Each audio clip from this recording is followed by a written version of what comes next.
Assalamualaikum warahmatullahi wabarakatuh.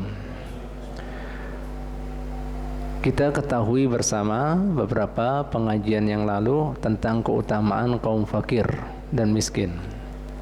Bahwasannya ada 3 perkara Nabi Muhammad SAW sebutkan buat fakir dan miskin dapat 3 kekhususan yang tidak diberikan sama sekali kepada orang yang kaya. Apa ya? Itu 3. Yang pertama, surganya berbeda. Bahkan kemudian kamar-kamar surganya pun dibuat berbeda sama Ta'ala. Sehingga kemudian kamarnya tersebut dibuat daripada batu yakut yang habang atau merah. Yang mana baginda Nabi Muhammad SAW mengatakan daripada luar biasanya batu yakut tersebut bercahaya gemerlapan. Sebagaimana gemerlapannya bintang membintang di bumi. Yang mana kamar-kamar tersebut tidak dimasuki kecuali nabi yang miskin, syahid yang miskin, mukmin yang miskin. Berarti nabi yang sugih tidak masuk. Limbah itu apa lagi?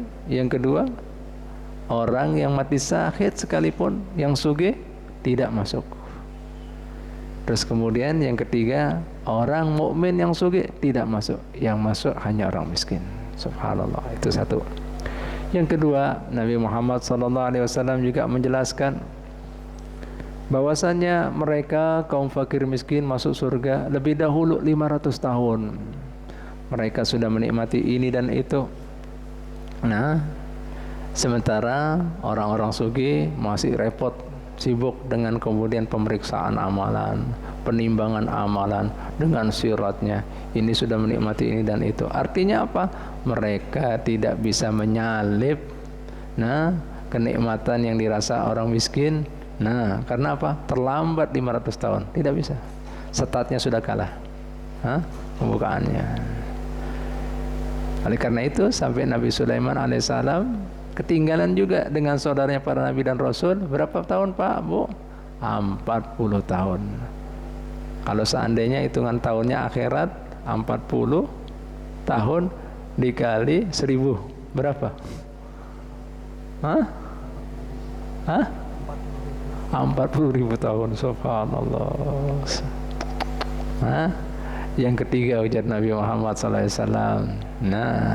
Setiap amal kebajikan yang dilakukan fakir miskin, terus kemudian orang sugih mau kemudian melakukannya juga, tidak bisa mencapai meskipun dia bersedekah 10.000 dirham.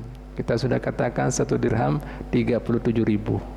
10.000 dikali 37 ribu berapa? 370 juta. Ada tak orang sugih berani mengeluarkan segitu? Ini amalannya sebenarnya. Jadi tidak bisa. Sampai disebutkan Nabi Muhammad SAW menahannya orang fakir miskin juga pahala. Sugih bisa nukar ini nukar itu. Menahannya pahala. Oleh karena itu sampai Nabi Muhammad SAW mengatakan lagi, sampai kita orang yang merasa kemudian sugih, suruh banyak mengenal orang fakir miskin.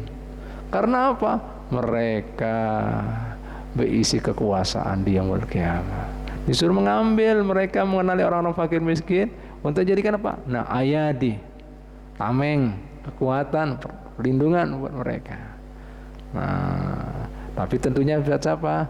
Fakir yang sabar, ikhlas, ahli ibadah. Bukan fakir sama yang fakir. Makanya kesempatan ini ada warning, peringatan dari Nabi Muhammad SAW buat fakir miskin setelah mendapatkan itu semua di atas. Apa yang di sini Bu, Pak?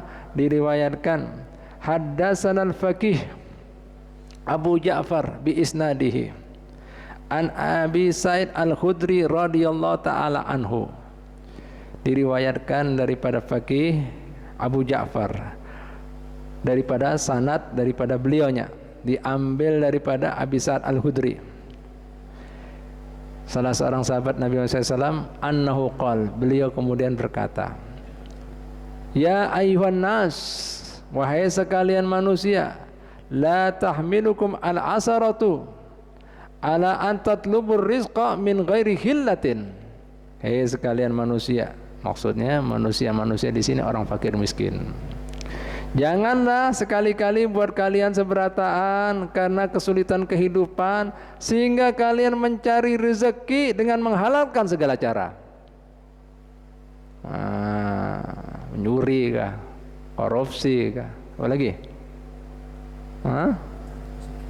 Mencari pesugihan kah? Nah, jangan miara tuyul kah? Jangan.